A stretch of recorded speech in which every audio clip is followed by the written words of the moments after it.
tout d'abord, merci de nous accueillir pour vous présenter le système de télésurveillance de l'insuffisance cardiaque chronique, du Cher, on peut dire du Cher. À titre personnel, je suis particulièrement heureux d'être ici. J'ai quand même passé quelques belles années à l'hôpital de Vierzon. Et même si mon aventure m'a emmené ailleurs, je n'oublie pas.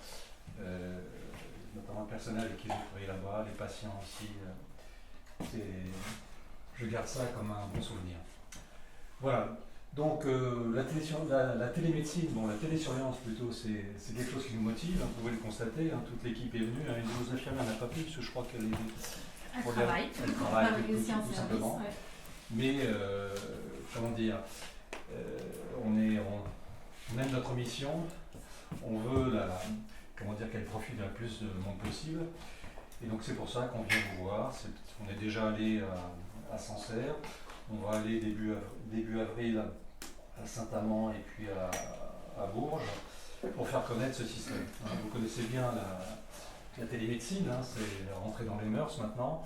La télésurveillance, ça va un petit peu au-delà. On est dans le soin individuel, parce que c'est au bénéfice des patients, bien sûr, mais on passe aussi dans une médecine de population. On prend en charge une population bien spécifique de patients, dans l'optique d'améliorer le pronostic des patients d'un côté, bien sûr, mais aussi de soulager le système de soins en orientant les soins vers les cas les plus graves. Alors, avant de parler de télésurveillance, il faut parler un petit peu d'insuffisance cardiaque. Je ne vais pas vous faire un cours sur l'insuffisance cardiaque, mais juste vous rappeler quelques chiffres. L'insuffisance cardiaque a cette particularité que c'est une pathologie fréquente, j'enfonce des portes ouvertes, grave et récidivante. Fréquente, c'est une personne sur 5 au cours de sa vie, c'est quand même beaucoup. Je ne reviendrai pas sur les chiffres français, mais si on regarde ceux du Cher, ils ne sont pas très bons. En l'occurrence, en 2021, rien qu'à l'hôpital de Jacques-Cœur, c'était plus de 600 patients. Ça fait quand même énormément. Les patients n'avaient pas toujours que ça, mais ça fait vraiment beaucoup de patients. C'est des patients âgés, c'est des patients qui restent longtemps à l'hôpital, plus de 12 jours. Et puis avec le vieillissement de la population, là aussi c'est une porte ouverte, la prévalence ne s'arrange pas, bien évidemment. C'est une maladie grave, on l'oublie, mais c'est la même mortalité que les cancers les plus fréquents de l'homme et de la femme, c'est 50% à 5 ans. Les patients ne savent pas, ils sont peut-être moins inquiets que des gens qui ont des cancers, mais il faut bien retenir que l'insuffisance cardiaque, c'est une maladie grave. Et puis c'est une maladie récidivante.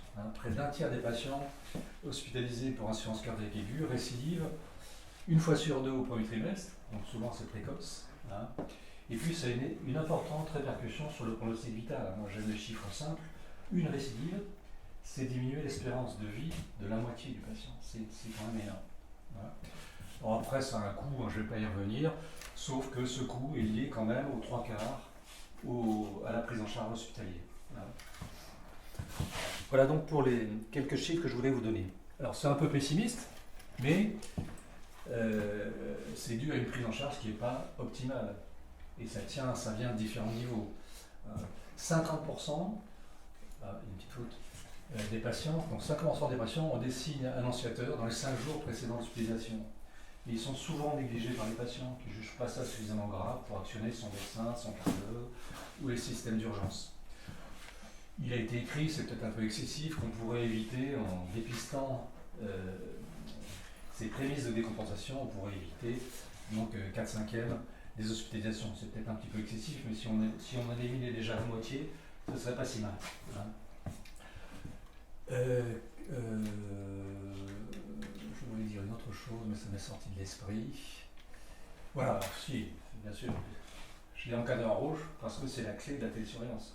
Notre travail, c'est de détecter cette période au domicile du patient pour faire agir son environnement médical propre et éviter donc une décompensation qui après les 5 jours, arrive vraiment très rapidement.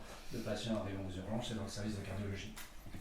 Alors la prise en charge n'est pas optimale non plus à l'hôpital. On est dans une organisation tout à fait hospitalo-centrée, c'est-à-dire que tout se passe à l'hôpital, alors que beaucoup de choses pourraient se passer à domicile. Et puis on garde les patients de manière un peu excessive. Si on regarde les choses idéalement, une phase de sécurisation, c'est la phase des diurétiques par voie intraveineuse. c'est 24-48 heures. Une phase d'équilibration, c'est tout au plus une semaine. Et ça peut se passer éventuellement à domicile, en hospitalisation à domicile en tout cas. La phase de consolidation, en général, c'est vous qui l'assumez, c'est à peu près un mois. On est loin dans cette épure, d'être dans cette épure. Vous avez vu les durées d'hospitalisation, 12 jours, on est quasiment à 2 fois ce qu'il serait idéal de réaliser. Il y a des causes, et l'une des causes principales, c'est que en dehors de la gestion médicale, il y a une prise en charge gériatrique et sociale qui souvent allonge la durée d'hospitalisation, mais qui devrait être gérée ailleurs. Autre élément hospitalier, c'est que l'équilibration des traitements à l'hôpital ne se fait pas dans les conditions de vie habituelles du patient, et le retour à domicile est souvent un facteur en lui-même de récidive. Pour ce qui est des médecins, je n'insiste pas, vous êtes bien placés, on est face à une désertification médicale qui fait que vous ne pouvez pas respecter les recommandations qui veulent qu'il y ait une consultation précoce chez le médecin, en général au bout d'une semaine, chez le cardiologue au bout d'un mois. Beaucoup de patients n'ont pas de médecin traitant et encore plus n'ont pas de cardiologue. Donc on comprend bien qu'il y a une action à mener. Enfin, il faut pallier à cette désertification médicale. Et puis moi, c'est mon impression, et je crois qu'elle est réelle, il y a quand même, dans le milieu médical, et pas uniquement en ville, mais aussi à l'hôpital, il y a une certaine inertie médicale vis-à-vis des traitements médicamenteux. Les patients cardiaques sont des patients gras, ils ont des thérapeutiques complexes. Quand le patient est fatigué, etc., on pense que c'est plutôt le traitement que la maladie, alors que souvent c'est l'inverse. Et donc il y a quand même en France un certain vent quand même d'inertie thérapeutique, et on essaie de lutter contre ça aussi dans notre rôle de télésurveillance. Alors, à côté de ces constats un petit peu pessimistes, il y a des solutions innovantes. Moi, je crois beaucoup au transfert de compétences. À l'hôpital de Vierzon, j'avais 2 excellentes infirmières qui malheureusement n'avaient pas le salaire d'IPA, mais qui travaillaient comme telles.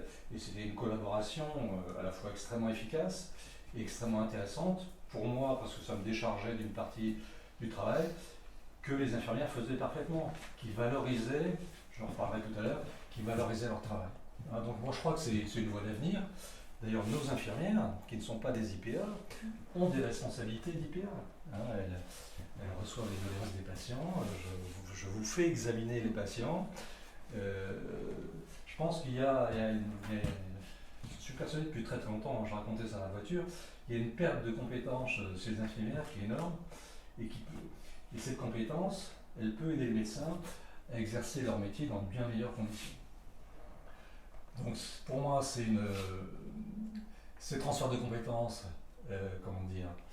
c'est pour les pathologies chroniques stabilisées, et j'insiste bien sur le terme stabilisé, parce que les paramètres de contrôle sont simples, les conduites à tenir sont très standardisées, et puis sont souvent limitées, par exemple à l'insuffisance cardiaque ou à la gestion du traitement diurétique. Ce qui fait que le médecin peut se recentrer sur les cas les plus graves, c'est une libération de temps médical. Je le disais à l'instant, c'est une valorisation du métier d'infirmière. Et puis je dois le dire, je l'ai vécu moi-même, le travail collaboratif est quand même particulièrement intéressant. Moi je suis content qu'on développe ce genre de manière de travailler. Et puis à côté donc de ce transfert de compétences, il y a la télésurveillance. C'est la technologie qui arrive dans notre métier un peu plus. Ça existe déjà en cardiologie pour les prothèses cardiaques implantées. Maintenant, quelqu'un qui a un pacemaker, un défibrillateur, eh bien, on peut avoir les données tous les jours si on veut. Tout ça se fait par télétransmission au lieu de déplacer le patient, de sortir une grosse valise, de brancher un certain nombre d'appareils, etc. C'est quand même très intéressant. Eh bien, ça existe déjà dans la science cardiaque, et pas seulement depuis l'entrée en droit commun, qui date du mois de juin 2023. Il y avait auparavant une expérimentation dite étape qui a déblayé le chemin, qui nous a d'ailleurs aidés dans notre organisation. On est allé voir les gens de Clermont-Ferrand qui travaillent comme ça depuis une douzaine d'années et qui nous ont appris beaucoup de choses et facilité notre mise en place.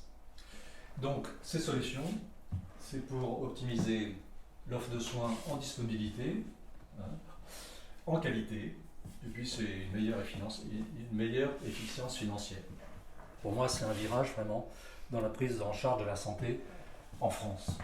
Alors, la télémédecine, vous connaissez le 15, vous connaissez la téléassistance, vous connaissez mieux que moi la téléconsultation. Peut-être un peu moins la téléexpertise, hein, c'est la capacité à un médecin d'envoyer un dossier à un expert qui lui renvoie un avis. Nous, on se situe là, au milieu, dans la télésurveillance, le patient est chez lui, on recueille les données, ces données sont transmises à l'environnement médical qui, en fonction des besoins, par rétroaction, va agir chez le patient à son domicile. Alors, en cardiologie, qu'est-ce que ça donne? On a un patient donc qui est chez lui, on lui confie des objets connectés, hein, nous on leur confie un téléphone connecté, une balance connectée, je vous les montrerai tout à l'heure, un tensiomètre connecté, donc on verra les paramètres.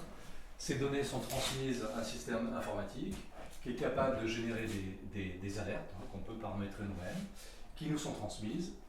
Et nous, on n'agit pas directement avec le patient, sauf nécessité. Notre rôle, c'est de valider, on verra tout à l'heure, les alertes et de faire agir l'environnement médical, le médecin traitant, le cardiologue, l'infirmière éventuellement. Voilà. Donc, je ne sais plus si la définition est de moi ou de l'autre, c'est un système de surveillance à distance de paramètres biomédicaux permettant la détection précoce d'une récidive de décompensation hémodynamique et son traitement actif à domicile afin d'éviter une réhospitalisation. Hein, voilà la définition, je ne sais pas si elle est officielle, mais enfin elle me convient. Alors ça, c'est pas une de mes diapos, je ne sais pas faire ce genre d'effet. Alors, on a eu de la chance, parce que... Enfin, on n'a eu pas de chance et de la chance. Quand je suis arrivé dans ce système, quand on m'a proposé de mettre en place ce système de télésurveillance à Jacques-Cœur, je me sentais, je voudrais tout seul, j'avais un bureau, l'ordinateur, et puis rien d'autre. Et puis pendant longtemps, on ne trouvait pas d'infirmière, pas de secrétaire, etc. Je me sentais vraiment un petit peu seul. Et j'ai eu beaucoup de chance, on a eu beaucoup de chance, parce qu'on est tombé dans une espèce d'alignement de planètes. Hein. La télésurveillance est devenue de droit commun. Et puis surtout, il y a un vent politique pour l'insuffisance cardiaque, les maladies chroniques, etc. Et donc, voilà, il y a eu, comment vous dire, parmi les syntaxes de télémédecine, la télésurveillance médicale a été agréée pour l'insuffisance cardiaque chronique, hein, depuis donc, le mois de juin 2023. Il y a eu des campagnes d'information à destination du grand public. Hein. Vous avez dû voir ce jeune homme qui n'est pas fait malade, hein, qui paraît fatigué par l'insuffisance cardiaque, c'est un peu insolite à son âge. Donc il y a eu des campagnes nationales, il y a eu des comment dire, il y a des contrats régionaux qui, pareil, ont été dédiés à l'insuffisance cardiaque. Enfin, bref, on a eu beaucoup de chance, je ne vais pas insister. Voilà, il y a eu Prado aussi, enfin bref, on est tombé dans un vent où... Et puis, je passe ça aussi très vite, hein, c'est arrivé au niveau local, à l'hôpital, vous voyez, ce que je vous disais sur le travail collaboratif. Moi j'aime bien des mots comme interprofessionnel, transversal, la science cardiaque, innovation, éducation thérapeutique, télémédecine, modernité, information, communication, bref. À un moment donné, tout s'est délié et on a pu commencer à travailler et ça se passe très bien. Voilà pour la petite histoire. Alors, tout ça repose sur une loi hein, qui date de juin 2023. Et je veux dire, c'est une loi intelligente. Hein, je ne sais pas si les politiques ont été intelligents ou s'ils étaient bien conseillés, parce qu'il y a des choses vraiment intéressantes dans un pays où on vénère la complexité. Eh bien, les critères d'inclusion des patients sont particulièrement simples et intelligents, je trouve. Hein. C'est les patients soit hospitalisés pour procès d'insuffisance cardiaque au cours des 12 derniers mois, hein, mais c'est une pathologie chronique, le délai est raisonnable, ou, et c'est encore mieux, des patients actuellement ayant une dyspnée d'effort modérée, un stade 2 et des KKHA, c'est pas extraordinaire, mais ou plus bien sûr, et ayant un BNP supérieur à 100 ou un NT-proBNP supérieur à 1000. Hein. Faut carter quand même les insuffisants respiratoires et tous ceux qui sont essoufflés pour des raisons non cardiaques. C'est particulièrement intelligent, c'est particulièrement simple et ça permet de ratisser large. Et c'est notre politique d'inclure le maximum de patients pour être sûr d'avoir les plus graves, hein, pour que les plus graves ne soient pas laisser sur la route. Par exemple, un patient grave qui va bien, ça serait dommage de ne pas le recruter. Parce que c'est un sujet qui est quand même soumis à récidive. Hein. Les critères d'exclusion sont aussi extrêmement simples. Impossibilité d'utiliser le système, refus de l'accompagnement thérapeutique, et ça je trouve que c'est extrêmement intelligent, parce que moi je crois beaucoup à la prévention, et à la prévention primaire, la prévention secondaire, et d'associer un système très technologique, enfin assez technologique, disons, aujourd'hui le téléphone portable c'est quand même pas aller sur la lune, associer ça, pour moi c'est quelque chose d'extrêmement intelligent, parce que tout ce qui est non médicamenteux, on l'oublie, c'est quand même extrêmement puissant, et dans la prévention primaire, et dans la prévention secondaire. Moi je suis un aide-soin de soins, j'ai fait du soin complexe, y compris d'urgence, etc. Mais j'ai toujours, toute ma vie, j'ai regretté de ne pas avoir le temps de le faire, de ne pas savoir comment sous-traiter, etc. Et là, c'est inclus au système. Et nous, on fait de l'accompagnement thérapeutique, mais on a mieux, et Madame Laroche vous en parlera, on s'est rencontrés, ça a été une rencontre. Moi, à un moment donné, j'avais personne pour faire l'accompagnement thérapeutique. Quand je suis allé, M. Walker m'a envoyé vers Mme Laroche, qui a créé un programme spécifiquement dédié à la science cardiaque, et on essaie de travailler en lien extrêmement conjoint. Votre infirmière vient nous voir. On essaie de vous envoyer le maximum de patients, même si on a du mal un peu. Si ça vous intéresse, je vous en parlerai, mais ça va venir. Et puis, ça, c'est les données informatiques, refus de transmission des données, c'est normal, il y a des lois, RGPD et autres, qui entraînent un certain nombre de contraintes. Mais, je dois dire, si on regarde bien, qu'on a très peu de refus des patients, on a très peu de critères d'exclusion. Les critères d'exclusion qu'on a, en général, c'est trop cognitif. C'est à peu près les seuls, les gens qui ne peuvent pas monter sur la balance. Alors, toujours, alors je ne veux pas détailler parce que la diapositive est un petit peu riche, mais on dispose, pour le dispositif médical numérique, la surveillance essentielle, c'est le poids. Ça a l'air bête, mais c'est vraiment le poids. Le poids, c'est notre paramètre principal. On est censé le recueillir quotidiennement et de le regarder au moins 2 fois par semaine. On fait quand même tous les jours. Et on est censé surveiller, ça c'est aussi intelligent de la part des législateurs, on est censé contrôler l'observance du patient, parce qu'il faut que le patient soit impliqué finalement. Et si il y a des règles, s'il n'est pas observant, on est censé pouvoir l'exclure, mais bon, on ne l'a jamais fait, et on n'a pas envie de le faire à vrai dire, parce que même si le patient fait le peu qu'il veut bien nous donner, ça nous permet quand même de le surveiller. Et puis on fait de l'accompagnement thérapeutique. Là aussi, c'est assez intelligent. Dans le précédent système d'étapes, il y avait 3 séances obligatoires. Aujourd'hui, il y a une séance obligatoire qu'on fait au premier mois. Et après, on en fait 2 autres, mais par téléphone. Et puis, éventuellement, c'est complété par l'éducation thérapeutique proprement dite. Alors, je ne vais pas détailler l'équipe de télésurveillance. Qui est habilité à faire la télésurveillance? Les cardiologues, les médecins généralistes avec un diplôme universitaire d'insciences cardiaques, qui a une formation spécifique.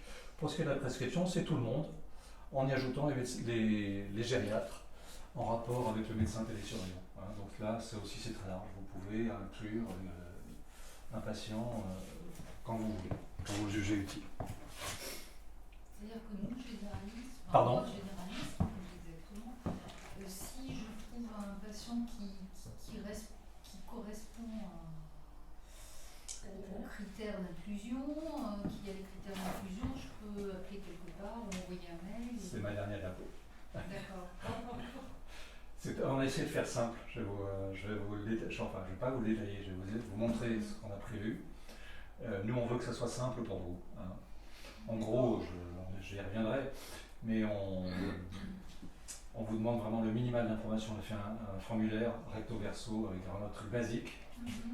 Après, nous, on reçoit le patient et on complète nos données. On veut juste être sûr, enfin à peu près sûr, parce qu'après on sélectionne quand même, et on veut être sûr d'avoir les données minimales pour pouvoir décider. Je vous montrerai le formulaire, il n'est pas forcément très lisible, je n'avais pas prévu de vous le détailler, mais il vous a été diffusé normalement déjà par Madame Moindreau du CPTS Dérive Aldeloire, dont vous l'avez eu. Oui, envoyé, mais je peux lui demander quelle. Je vais le renvoyer. De toute façon, il faut que je le corrige. J'avais des petites fautes de forme qu'il faut que je corrige et je vais vous en renvoyer un. C'est sûrement un formulaire recto verso. J'aurais dû vous le mettre en grand, là, mais c'est très simple. Hein. Et puis, vous avez nos téléphones. L'idée, c'est de vous envoyer votre dossier par mail. Nous, on convoque le patient et on confirme l'indication et on l'équipe dans la foulée. Hein. C'est des patients qui sont en ALD5, ça normalement ils sont en ALD5, donc ils ont les transports, etc. Donc on veut que ce soit le plus simple possible pour vous. Hein. Mais j'en reparlerai après.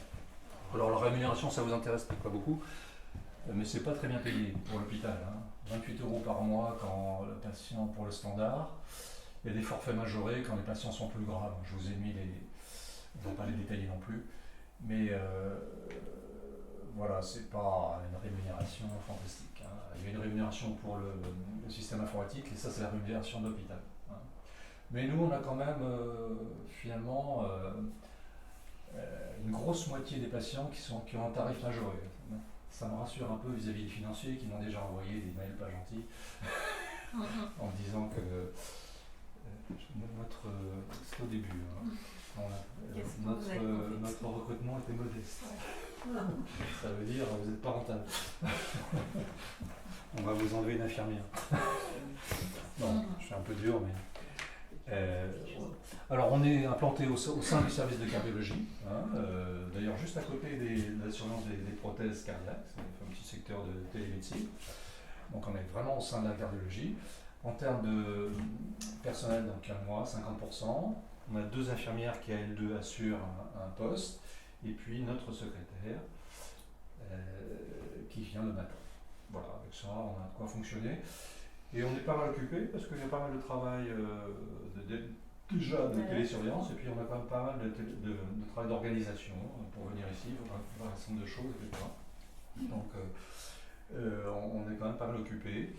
Quand je serai moins dans le travail d'organisation, je ferai de la télésurveillance comme les infirmières et on devrait normalement s'en sortir. Hein.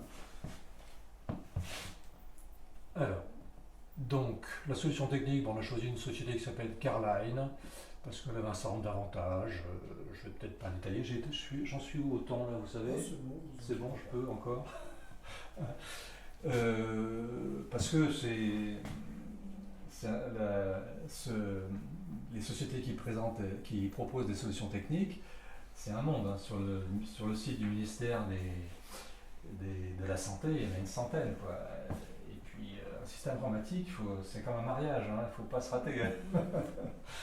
Et donc, moi, j'ai fait pas mal d'enquêtes et j'en ai sélectionné 2. Une avec un fonctionnement plutôt classique, téléphone, ordinateur, internet, beaucoup d'infirmières, et puis une société, comment dire, plus technique, et avec un certain nombre d'avantages, une plateforme informatique qui était bien adaptée, évolutive. Carline recueille les données biologiques, ça nous aide bien, hein, et c'est les seuls à le faire, je crois. Et on peut même récupérer les impédances thoraciques de certaines prothèses implantables. C'est une société taille moyenne, technique, réactive. Le problème, c'est que dans les profils de société, vous avez des startups qui se lancent sur le marché, donc qui ne sont pas très évolutives, parce que l'informatique, ça coûte cher. Puis il y a des grosses sociétés qui font autre chose, mais qui veulent se diversifier. Là, on est dans un juste milieu, et je dois dire qu'on est très content. Et notre choix entre les 2 sociétés dont je vous parlais, le dernier choix, c'est en allant à Clermont-Ferrand. Ils avaient choisi cette société-là. Donc on s'est dit, c'est bon, et je dois dire qu'on en est très content. Voilà, donc là je vous ai mis une photo du matériel, mais il y aura mieux tout à l'heure. Non. C'est là, voilà. On vous montrera le matériel lui-même. Voilà. Alors, le schéma de prise en charge, on essaie d'être actif. Hein. En Auvergne, c'est un cardio-Auvergne qu'on nous a appris ça, il faut vraiment aller chercher les patients. Il y a une procédure normale de demande d'avis qu'on suit tout à fait. Mais on va prospecter dans les médecins, dans les services, voir s'il n'y a pas des patients éligibles. Et c'est assez pratique. On a un nouveau système informatique, on peut aller facilement voir dans tous les services de cardiologie. Les services de médecine, je ne sais pas si vous pouvez essayer. Non, c'est plus difficile. Enfin bref. On a fait beaucoup d'informations. Moi, j'avais tous les chefs de service, on a vu toutes les surveillantes, on ne rate pas une occasion de se montrer. On va même voir les patients dont on est sûr qu'on ne va pas les prendre parce que ça nous permet de dire qu'on est réactif et qu'on est là. En bref, on essaie de faire la communication. On vient faire la communication un peu partout parce qu'on veut vraiment recruter et que ce système fonctionne. Parmi les spécificités aussi, on essaie de prendre en charge précocement les patients parce qu'on veut qu'ils s'entraînent avec la balance des systèmes avant de partir. Ça, c'est pas très souvent finalement. Non, mais on ça essaye, arrive quand même. on essaye. Hein. On essaie d'avoir un fonctionnement standardisé. On est dans une médecine de population, donc pour rien oublier, pour faire les choses proprement, pour faire les choses rapidement. On travaille des formulaires, c'est pour ça qu'on vous propose un formulaire de recrutement. C'est pratique, on est sûr rien d'oublier, tout est prévu, vous verrez, il y a des cases à cocher, pas grand chose à écrire. C'est très satisfaisant. Un autre point, c'est que la télésurveillance, pour que ça marche bien, plutôt pour qu'il n'y ait pas beaucoup d'alertes, il faut que les patients soient bien traités. Donc on essaye on vérifie que les traitements sont optimisés, je vous parlerai bien optimisés. Je vous parlerai tout à l'heure de l'étude Strong-Hachette très rapidement, parce que c'est vraiment un point clé chez ces patients-là. Et puis moi je revois les patients, on revoit, parce qu'on fait ça ensemble, on revoit les patients à 1 mois, on continue à optimiser le traitement, on fait la première séance d'accompagnement thérapeutique, et puis on valide la télésurveillance, et on la renouvelle, et on peut la renouveler de 6 mois, 1 an en 1 an. En gros, il n'y a pas, dans une pathologie chronique, il n'y a pas de raison tellement de s'arrêter, sauf si le patient ne veut pas, ça nous est arrivé, sauf s'il n'y arrive pas, ça nous est arrivé aussi, mais c'est quand même relativement rare. Donc cette consultation à 1 mois, finalement, au départ, elle n'était pas obligatoire, mais finalement, dans la loi, il conseille de faire la première séance d'éducation thérapeutique, d'accompagnement thérapeutique, en présentiel au cours du premier mois, et on a choisi ce délai, c'est vraiment pratique parce qu'on boucle tout, on vérifie que le patient a un rendez-vous avec son cardiologue, qui a un suivi derrière, hein. Et si c'est trop loin, moi je les revois entre temps, hein. Si le cardiologue a donné rendez-vous dans 1 an, etc., et qu'il ne peut pas le revoir avant, je fais la soudure. Je fais la soudure aussi pour optimiser le traitement, parce qu'il faut le faire assez rapidement, vous verrez tout à l'heure. Voilà à peu près comment fonctionne la prise en charge. Voilà, ça c'est nos formulaires. On a essayé d'être un peu créatif. Madame Laroche nous a fait cette belle petite affiche. On utilise les formulaires de la Société française de cardiologie. Et puis tous nos formulaires, ça permet de travailler vite, de travailler bien. Alors ça c'est votre formulaire, il n'est pas lisible. Parce que voilà, c'était pas l'idée de vous le détailler, mais vous voyez c'est un recto verso. C'est des choses extrêmement simples. Je vais essayer de me relire, mais vous voyez, vous avez quoi l'état civil, mais vous pouvez mettre une étiquette. On veut savoir qui donne, vérifier les critères d'exclusion, les critères d'inclusion. On veut les coordonnées du patient pour pouvoir le convoquer. On veut le nom, mais juste le nom des référents médicaux. L'état à la prise en charge, c'est même pas obligatoire. Et puis on vous donne le moyen d'envoyer le dossier à cette adresse mail. Je passe un effort de présentation la prochaine fois. Voilà, c'est vraiment très simple, ça se remplit en 1 minute. Moi j'aime beaucoup les formulaires où tout est prévu, vous n'avez rien à écrire, vous avez les choix, tous les choix, vous cochez les bons, vous passez au suivant, etc. Et donc ça, mais je vous donne les coordonnées après, il suffira de me l'envoyer à cette adresse mail, mais vous pouvez nous téléphoner aussi, vous pouvez téléphoner à notre secrétaire, vous pouvez nous demander, en appelant le standard, en demandant le DECT 73, 62, c'est ça. Vous m'aurez directement, il ne faut pas, on veut vraiment être disponible. Voilà, je n'insiste pas. Alors, le processus d'inclusion est assez long, c'est à peu près 1 heure. On sélectionne les patients sur dossier, puis on les voit physiquement.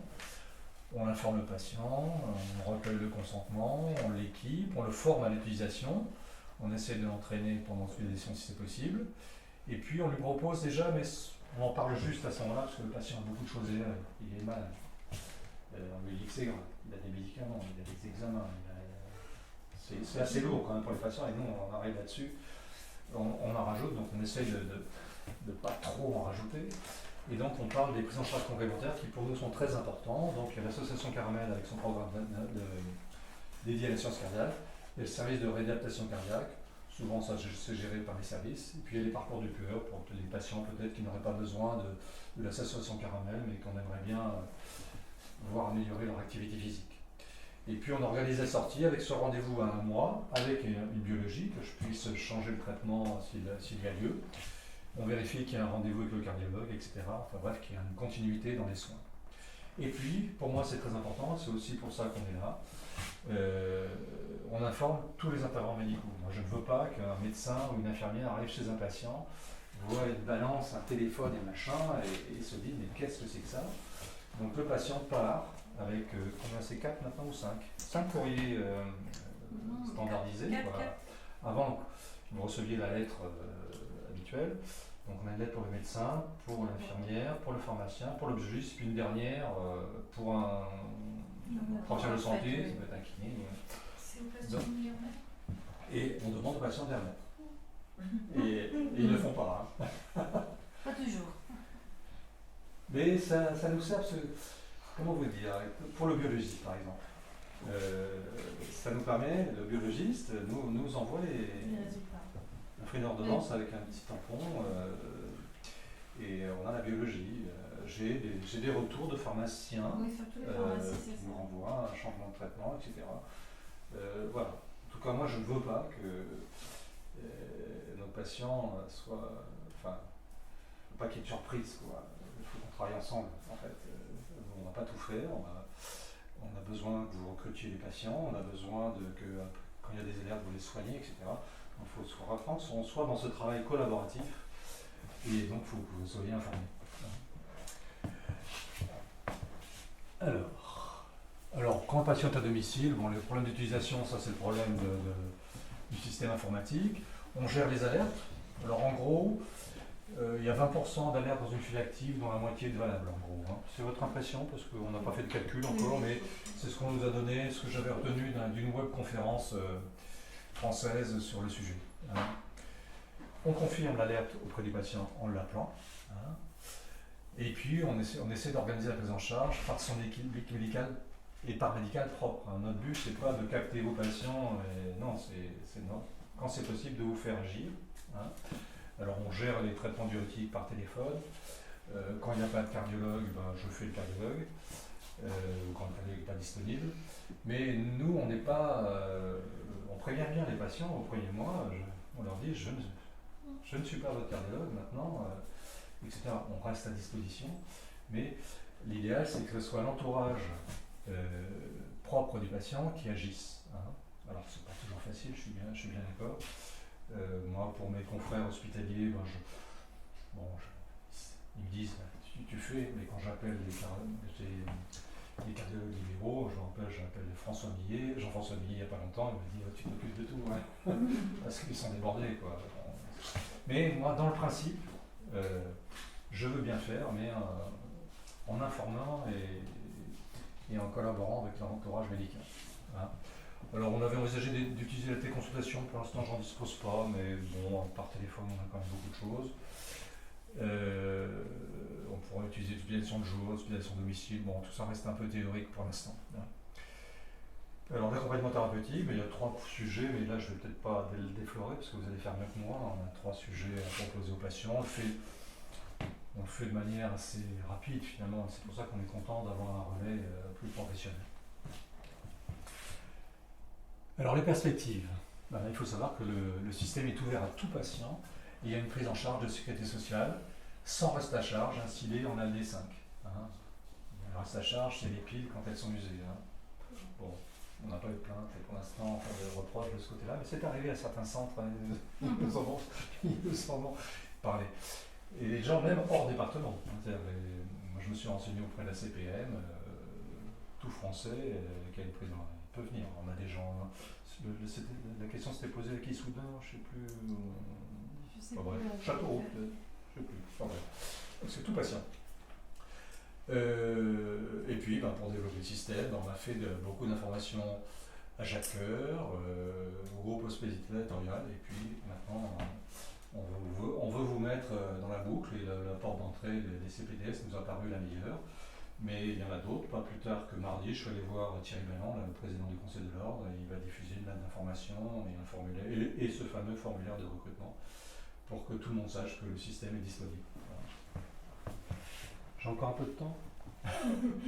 Alors, voilà, bah ça, je me suis amusé à faire des statistiques sur notre population. Donc, au 25 mars, on avait 71 patients, 3 quarts d'hommes, un âge moyen de 72 ans, des facteurs de risque classiques, donc pas mal de diabétiques, mais on oublie souvent, le diabète, c'est un facteur de risque d'insuffisance cardiaque, et pas seulement de cardiopathie ischémique. Il y a beaucoup de cardiopathie ischémique, mais c'est pas étonnant de retrouver une grosse part de... On a 21 patients qui ont un défibrillateur, ça témoigne bien que c'est une population qui est grave. C'est les gens qui ont une fraction d'éjection à moins de 35% en général. Donc c'est vraiment une population grave, on ne peut pas dire qu'on a sélectionné les autres. Les défibrillateurs implantés ou les LiveVest? Alors le problème, je fais du pied. Oui, je vois ça. Désolé, enfin, la LiveVest, c'est un espèce de défibrillateur provisoire. Quand ils ont une LiveVest, c'est qu'en général, ils ont une pathologie aiguë qui met un certain temps à cicatriser. Un infarctus, par exemple. Voilà. Donc nous, les gens qui ont fait un infarctus et une insuffisance cardiaque aiguë, on ne les prend pas. Mais on les revoit à 3 mois. Oui, à 3 mois, il y a un bilan. La cardiopathie ischémique est censée être cicatrisée. Et on voit bien si la fraction d'éjection justifie qu'on remplace la LiveVest par un défibrillateur. Hein, c'est comme ça qu'on fonctionne. On en a refusé deux comme ça. Enfin, refusé, non, on les a on va les revoir. Voilà. Pardon. Le chronique et le aigu, c'est pas la même phase à un moment donné. Voilà, la LiveVest, c'est provisoire. Oui. Il y en a que ça dure un peu. 3 mois en général, non, pas plus que ça. Plus, c'est possible. Je pose des LiveVest depuis plusieurs années, donc j'en ai déjà vu un qui en avait un pendant un an. J'ai en des cas particuliers. Moi, j'ai fait un dépannage une fois à Orléans, ça faisait un an qu'il l'avait. Vous l'avez oublié, non? Non. Parce que normalement, enfin, moi je. Oui, non, mais en général, moi, je ne suis pas un spécialiste de rythmologie. Et donc, je connais un peu les indications, etc. Mais il y a peut-être des cas particuliers qui justifient qu'il y ait pendant un an. Oui, je sais pas. une fois. On peut imaginer des choses. Quelqu'un qui on a essayé de mettre des sons, on ne peut pas, je ne sais rien. Mais... Normalement, la LiveVest, c'est provisoire. C'est le temps de savoir ce qui reste après une pathologie aiguë. Mais bon, je ne prétends pas maîtriser le sujet. Mais on en voit, on nous les propose. Récemment, on en a refusé 2. Voilà, donc ça c'est un registre, on ne peut pas faire de statistiques, mais on commence déjà quand même à avoir une impression. On a quand même l'impression que c'est extrêmement efficace, on a très peu de récidives.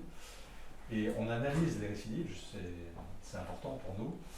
Et jusqu'ici, on n'a pas vu de défaut de la télésurveillance. Alors, on a une récidive récemment, c'est une insuffisance rénale, c'est une insuffisance cardiaque plus une insuffisance rénale préterminale. Et donc, rétention hydrosodée à cause du rein, et le cœur n'a pas tenu le coup. On en a une autre, mais je n'ai plus en tête. J'en ai plus en tête. Une, c'était pas cardiaque. Mais non, c'est pas cardiaque. Pathologie. Patiente, alors là, on n'a pas pu faire hospitaliser rapidement et maintenant c'est réglé. Maintenant, on a une priorité avec Valérien Didot, notre chef de service, a décrété que nos patients étaient, quand il n'y a pas de place, il y a quand même de la place pour les malades télésurveillés. Parce que sinon on a eu un cas. Et on s'est un peu culpabilisé parce que ça a traîné quelques jours et puis elle est rentrée. Bon, elle est décédée, mais c'était pas du cœur. Et quand même, ça nous a interpellés. Donc je suis allé voir Valérien Didot. Et on a cette chance, ce privilège, que nos patients, un patient sous télésurveillance qui se décompense, qui a besoin d'hospitalisation, c'est tout de suite. Enfin, ou le lendemain, mais pas plus que ça. Voilà, donc ça c'est un registre, c'est pas encore des statistiques, mais ça conforte notre idée quand même que c'est très efficace. Puis les patients aiment bien. Oui. Et puis il y a, parmi les choses qui est un peu psychologique, mais un patient télésurveillé, il se sent surveillé. C'est surtout rassuré. Il est rassuré, mais surveillé. Donc et acteur. Je pense qu'il suit mieux son traitement, il est motivé pour son hygiène de vie, etc. Il y a un effet plus que technique, on va dire. Alors, si j'ai un peu de temps, je voudrais parler du traitement, parce que la télésurveillance, c'est bien, mais mieux les patients sont traités, moins on aura d'alerte. Et notre but quand même, c'est que les patients aient moins d'alerte. C'est mieux pour le patient, c'est mieux pour le système de soins. Et donc je voulais vous reparler un petit peu du traitement, et notamment dans la science cardiaque, on a la chance de disposer de 4 thérapeutiques vraiment extrêmement puissantes. C'est extrêmement puissant. Hein, vous les connaissez, hein, c'est les bêta-bloquants, c'est les IEC, enfin tous les inhibiteurs du système rénine-angiotensine, c'est les antagonistes des récepteurs aux minéralocorticoïdes, c'est plus récemment les glyphosines, hein, qui sont... Vous connaissez les glyphosines, je suppose, maintenant, parce que c'est rentré dans une heure. Non, hein, c'est une histoire intéressante, hein, vous le savez, c'est un antidiabétique. C'est un antidiabétique. Et comme je ne sais plus quel médicament, l'Avandia. Vous vous rappelez de l'Avandia? L'Avandia, c'est cet antidiabétique qui avait un surplus d'infarctus et que le laboratoire avait quand même un peu ignoré, quoi. Et donc c'est un antidiabétique qui a été retiré du marché. Et avant, pour mettre sur le marché un antidiabétique, il fallait juste qu'il fasse baisser les glycémies, on s'occupait pas du reste. Depuis l'Avandia, on oblige les labos à faire des études de sécurité cardiovasculaire pour tout médicament antidiabétique, même s'il fait baisser la glycémie, il ne faut pas qu'il abîme le cœur des patients. Et les glyphosines, qui sont depuis une nouvelle classe thérapeutique dans le diabète, on s'est aperçu que non seulement ça n'avait pas d'effet délétère, mais ça avait un effet très puissant sur l'insuffisance cardiaque et l'insuffisance rénale. C'est un problème aussi, l'insuffisance rénale chez les diabétiques. Donc on a ce 4e acteur et on a l'habitude d'appeler ça les 4 fantastiques. C'est relativement facile, mais de mon point de vue, moi je suis un vieux cardiologue, donc j'ai une vision assez historique de l'arrivée des médicaments sur le marché. On a quand même cette chance d'avoir vu arriver 4 thérapeutiques quasiment aussi puissantes les unes que les autres dans cette maladie et dont les effets se cumulent. Donc on a vraiment un bon arsenal. La stratégie est simple, je passe, enfin bref. Le problème, si vous voulez, c'est que les traitements ne sont pas vraiment optimisés selon les recommandations. Logiquement, on est censé tous les 15 jours augmenter les doses et amener le malade aux meilleures doses tolérées. Hein. Et souvent, je le dis après, souvent les traitements sont parfois incomplets. J'aurais dû mettre parfois incomplet à la sortie. Souvent, enfin, à chaque heure, quand les traitements sont incomplets, c'est qu'il y a une raison en général, une insuffisance rénale. Mais il faut constater que par la suite, la titration soit elle n'est pas faite, soit elle est vraiment extrêmement lente. Et c'est ça qui explique aussi les taux élevés de réhospitalisation, hein, et de la mortalité. Donc on essaie de lutter, à côté de notre rôle dans la télésurveillance, on essaie de lutter contre ça. Et on a une bonne raison, c'est une étude récente, ça s'appelle l'étude Spronk-HF, alors je ne vais pas vous la détailler, hein, mais qui a bien démontré qu'il fallait que le patient, en gros, sorte avec des traitements, tous les 4 traitements à demi-dose, sauf la glyphosine qu'on peut mettre à plein pot, à la sortie de l'hospitalisation. Il faut titrer le traitement par période de 15 jours, un mois si on veut, pour l'amener aux bonnes doses. Hein. Et on voit bien, on améliore le pronostic de manière extrêmement significative. Hein. C'est pour ça qu'au départ, j'avais prévu cette consultation à un mois, pour vraiment vérifier que le traitement était optimal, de moi-même le titrer, puis je revois s'il faut les patients, j'ai des témoins, je revois les patients s'il faut, en tant que le cardiologue les revoit, s'ils en ont un, pour être sûr qu'ils ont vraiment les bonnes doses. C'est vraiment important. Voilà, donc nous on a proposé cette conduite thérapeutique, donc introduction à demi-dose à la sortie de l'hospitalisation si possible. Hein. Dans cardiologie, bon, je ne vais pas m'emmêler. Dans les autres services, j'ai prévu une espèce d'ordonnance standardisée qui peut aider les praticiens qui ne sont pas cardiologues à le faire. Ils peuvent me contacter aussi. Hein. Et puis donc, il y a cette consultation à un mois pour laquelle on fait aussi l'accompagnement thérapeutique. Voilà donc ce que j'avais à vous dire sur la télésurveillance dans la science cardiaque.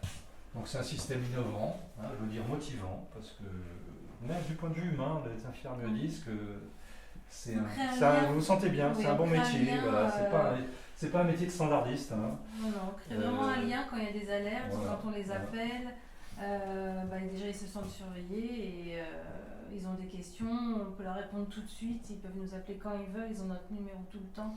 Enfin, il y a vraiment un lien, il y a un lien de confiance qui se crée entre l'infirmière et le patient qui est à domicile. Donc indispensable, on le dit pourquoi. Légal, ça c'est encore mieux. Et puis il y a eu de la promotion nationale. Moi je rêve qu'il y ait des campagnes publicitaires pour la santé depuis que je suis médecin. On en a vu pour l'insuffisance cardiaque, j'aimerais bien qu'il y en ait pour d'autres sujets. Donc le but c'est de limiter les résuscitations, c'est bon pour le patient, c'est bon pour le système de soins. On a une montée en puissance progressive, mais finalement qui est pas négligeable. On voudrait toujours faire mieux, mais quand on se compare, finalement, quand je m'observe, je me désole. Quand je me compare, je me console. Voilà. On était ce midi même, on a assisté ce midi même à une nouvelle conférence. Il y a des CHU qui sont à 45 patients. Bon, on est à 71. Enfin bref, on se débrouille pas trop mal et puis on espère faire beaucoup mieux. Donc montée en puissance progressive, information des acteurs, c'est vous. Hein. Dans ce contexte de pénurie médicale, pour moi c'est un moyen de fédérer les moyens hospitaliers et libéraux du Cher. Moi j'ai été hospitalier, j'ai été libéral, je suis à nouveau hospitalier, etc. J'aime beaucoup, j'adore collaborer. Je pense qu'on est tous les mêmes, on se retrouve à des endroits différents, etc. Mais moi, je n'aime pas du tout l'ostracisme, vous voyez, l'hôpital, ville, etc. On est tous les mêmes, on fait le même métier, il faut qu'on travaille ensemble. Et donc, c'est une nouvelle étape dans l'essor du transfert de compétences, de la télémédecine. Elle vient compléter le soin individuel, mais elle vient assurer une prise en charge transversale de toute une pathologie. Et c'est globalement extrêmement satisfaisant. Alors, j'ai une dernière diapositive, la plus importante. Ah zut. Ça c'est le diapo encore de Madame Fleurier qui elle sait faire ce genre de truc, moi je sais pas. Je sais pas comment le supprimer non plus. Voilà, la diapo la plus importante, c'est celle-là, pour nous joindre. Vous avez nos horaires, vous avez notre courriel, c'est là où il faut envoyer les dossiers, et puis vous avez nos numéros de téléphone. Je vous remercie.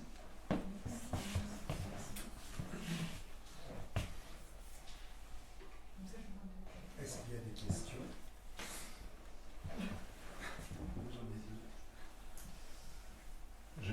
J'ai pas regardé l'heure. Non, c'est ça, bon. c'est bon là. Moi, j'ai une question. Un jour en réunion, j'ai mis un chrono, puis l'écran s'est dévoilé. Moi, j'ai deux questions. J'avais une bonne vie pendule. Les patients, vous prenez en sur bien sur la truc qu'ils ont un médecin traitant? Ou s'ils n'ont pas de médecin traitant, c'est possible quand même qu'ils soient. Oui. On n'a pas ce cas, si. Si, on en a. On a eu notre chauffeur de. Oui, il n'y en a pas qu'un. Notre chauffeur de poids lourd, c'est un chauffeur de poids lourd qui a une fraction d'élection à 20%, qui conduisait du lundi au mardi d'un camion qui transportait des trucs nucléaires. Ouais. Charmant. C'était un dingue du boulot, il adorait son camion, il n'était jamais chez lui. Ça faisait un peu froid dans le dos quand même. On a réussi à le convaincre d'arrêter de conduire son camion, mais c'était pas évident. Je vous pose la question, c'est juste parce qu'on a un projet de téléconsultation assistée qui va bientôt commencer avec les infirmières. Et donc, avec une grosse partie du projet, ça va être pour les patients justement sans médecin traitant. Donc, c'est-à-dire que c'est des patients, si on se rend compte, ils pourraient être inclus. On a l'exemple, on a eu un étudiant IPA qui est infirmier libéral, qui nous envoie des patients. Okay. Moi, du moment que je l'ai. Mais même s'il ne remplit pas le formulaire, s'il n'a pas tous les éléments du formulaire, il peut toujours appeler de toute façon. Il peut m'appeler. Et puis nous, on reçoit les patients de toute façon. Et donc, il n'y a aucun problème. Bon, je pense qu'il ne faut pas chanter le médecin traitant, mais quand il n'y a pas de médecin traitant et qu'une infirmière soit de pratique avancée ou pas, il n'y a aucun problème. Même un kiné qui a un doute, je ne sais pas si on a eu on n'a pas eu un cas. Kiné, non. Pas de kiné, mais non, il faut. Nous, on ne prend pas tous les patients, mais on veut voir tous les patients. Parce que le tri, c'est. En gros, on va le faire, mais en tri final, c'est nous qui le faisons. Mais on préfère voir large que de rater un patient. Donc il n'y a pas d'ostracisme sur l'origine des demandes. Mais je pense que quand il y a un médecin traitant, il faut que ce soit le médecin traitant. C'est clair. Mais quand il n'y en a pas, alors là. Et sur le diapo, vous avez dit que vous envisagiez des téléconsultations, donc ça serait vous qui feriez des téléconsultations? Oui, je pense qu'on peut. Moi, pendant le Covid, là, quand j'étais à Vierzon, j'avais pas la téléconsultation, mais rien que par téléphone, on voyait bien si les gens allaient bien ou pas, et on recevait ceux qui allaient mal. Moi, j'en téléphonais 2 fois à tous. On apprend en cardiologie, sur l'interrogatoire, vous avez quand même, on va dire, l'interrogatoire, le poids, l'attention instantanée, j'y crois pas trop, mais enfin, si on a quand même déjà beaucoup de choses, et puis, alors, il n'y a pas l'électro. Mais on sait s'il faut venir le patient, lui faire un électro ou pas. Donc la téléconsultation, c'est une bonne chose. Je l'avais demandé en arrivant à Jacques-Cœur, puis ça s'est pas fait, puis là je suis pas mal occupé quand même, mais dès que j'aurai un peu de temps, je pense que je réactiverai le problème. Même la téléexpertise, moi je voulais me mettre en téléexpert pour, si j'ai du temps, je le ferai peut-être, mais bon, on verra. C'est mon autre activité, mais téléconsultation, si, on s'en le fera. Parce que c'est une consultation, c'est des infirmières, il y a 13 cabinets infirmiers qui sont formés, qui ont du matériel. Excusez-moi, je m'approche que j'ai un problème, et donc je m'entends Il y pas a sur 13 cabinets infirmiers qui sont formés, qui ont du matériel, et sur le coup, on peut ouvrir pour vous y ayez accès en fait. Donc c'est-à-dire qu'en plus, au niveau du cœur, si vous voulez faire un dessin, vous pourrez peut-être tenter. C'est un truc qu'il faut s'imaginer de tenter et de voir comme ça. Non, c'est quelque chose qu'il faut que je réactive. Il faut voir avec Marie Ferrier. J'en parlais. Hein. Mais elle est déjà sur le coup. Mais bon, on n'a pas repensé les 5 points clés que vous puissiez demander une téléconsultation cardiologique. J'avais proposé à Valérie Landido, notre chef de service, d'être le cardiologue téléconsultant du service. C'est une idée à creuser. Okay. Parce que mes collègues n'ont pas forcément le temps, mais moi j'ai moins de pression, j'ai du travail, mais j'ai moins de pression directe des patients, en tout cas pour l'instant. Donc je pense que je pourrais trouver un créneau de téléconsultation qui apporterait quelque chose, pas seulement à la télésurveillance, mais à tout le service de cardiologie. Donc il faut que une bonne idée à creuser, à réactiver, on va dire. Et comment dans votre boucle du service et tout ça, vous incluez les infirmières libérales Prado formées? Alors, avec Prado, moi j'étais en contact très étroit aussi avec Mme Senesson et la CPAM parce que,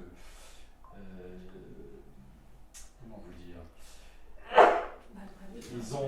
ils ont très peu de patients à Prado, ils ont très peu de patients et ils le savent. Donc moi j'ai dit, écoutez, je suis prêt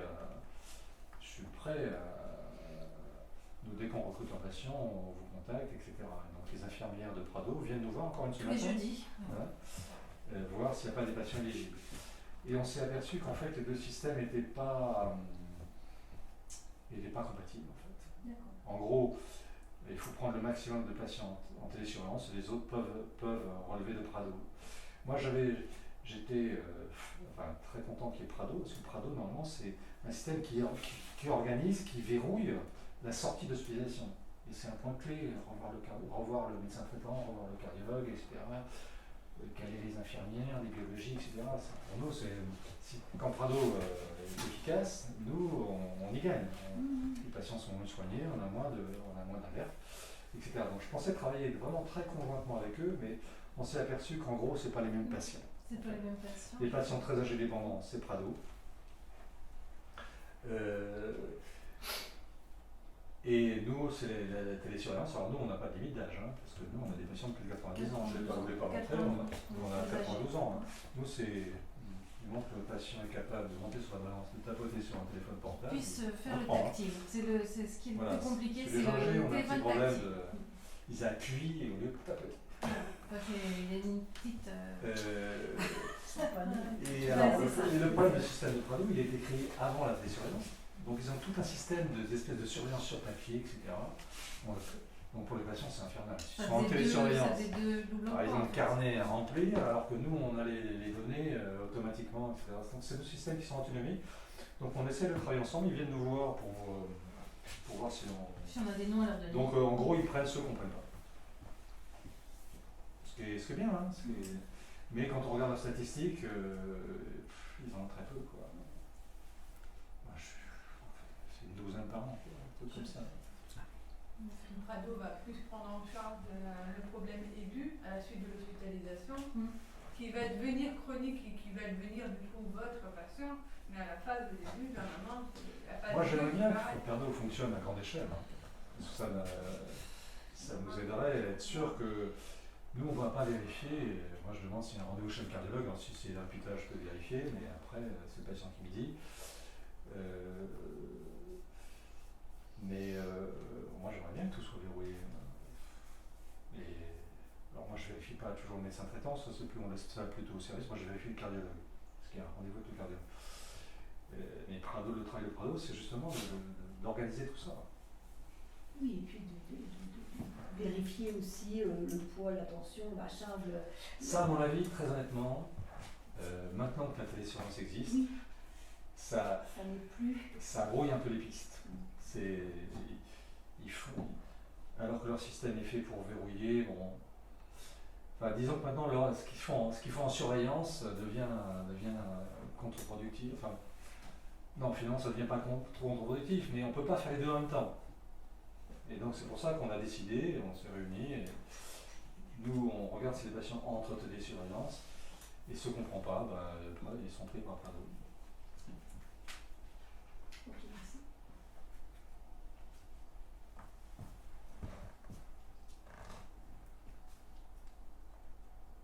Je passe le témoin. Je crois qu'il faut qu'on change. Alors, je débranche, c'est ça? C'est ça. Ah non, mais il y avait ça à montrer d'abord, peut-être. Eh ben, le temps qu'on fasse la technique. Voilà, Ouais, voilà, c'est très bien. photo, le temps qu'on fait la Je l'avais oublié quand même.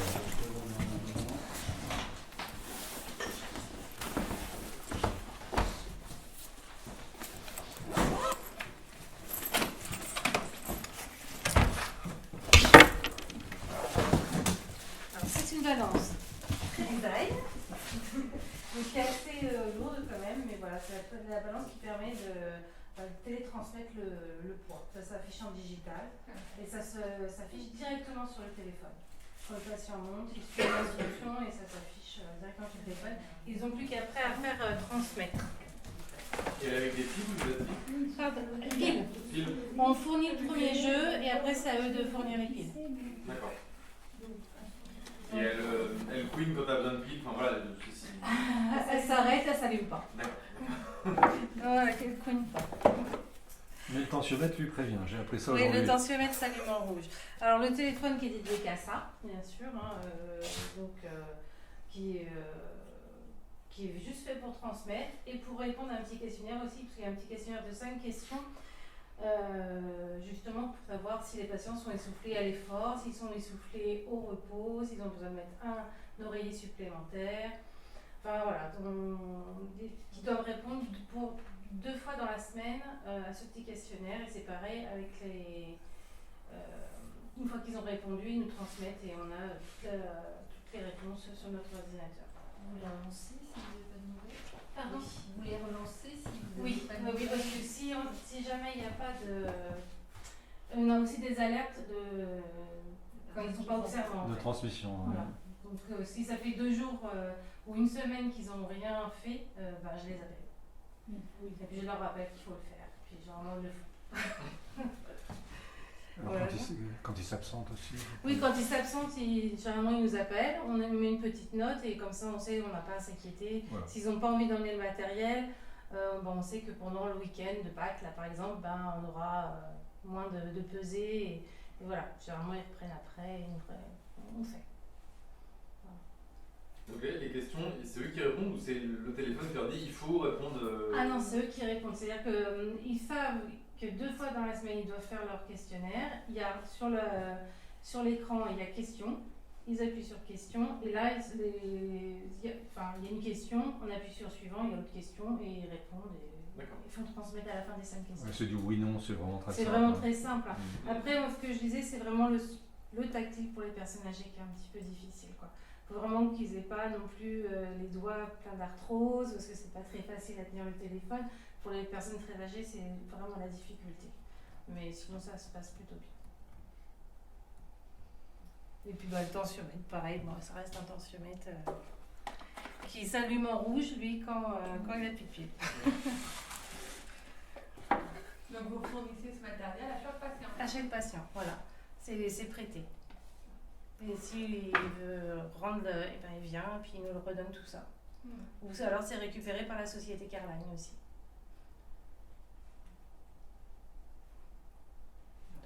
Voilà, c'est assez simple d'utilisation globalement. Ouais. Beaucoup de patients, même très âgés, y arrivent.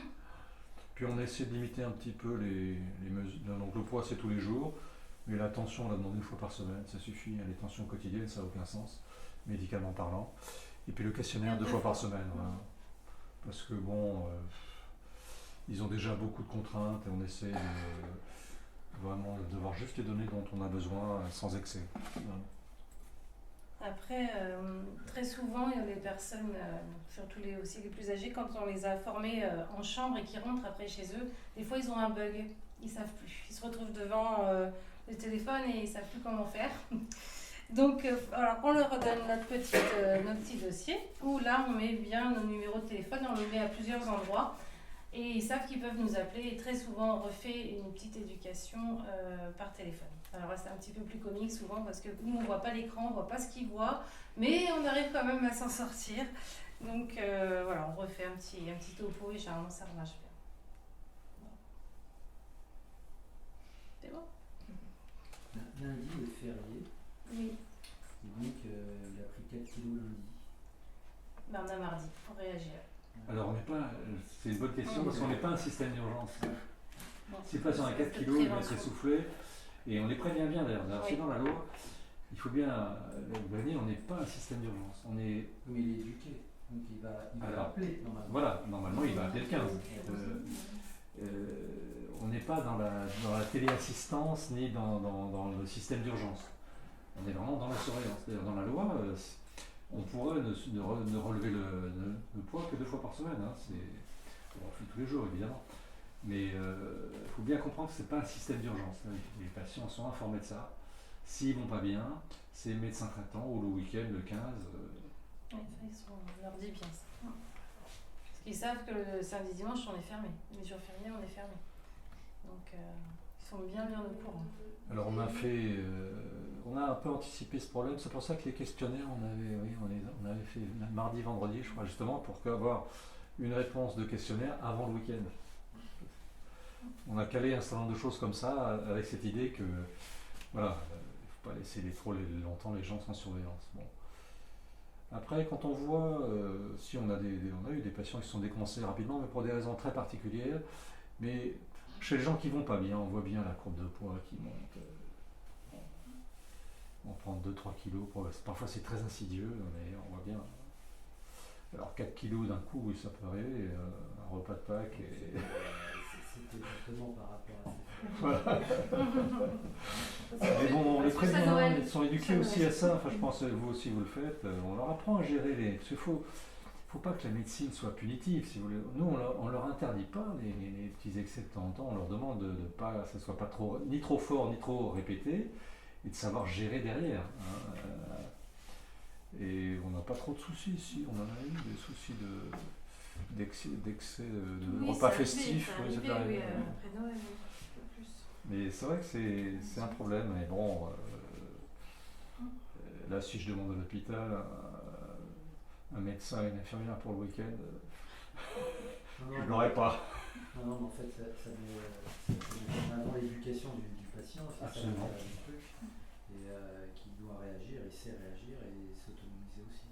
Il y a une surveillance, mais il y a aussi Absolument. l'éducation. C'est- ouais, c'est Alors, surtout le- on fait remplir les questionnaires 2 fois par semaine, mais on insiste bien, c'est 2 fois par semaine, s'il n'y a rien à signaler.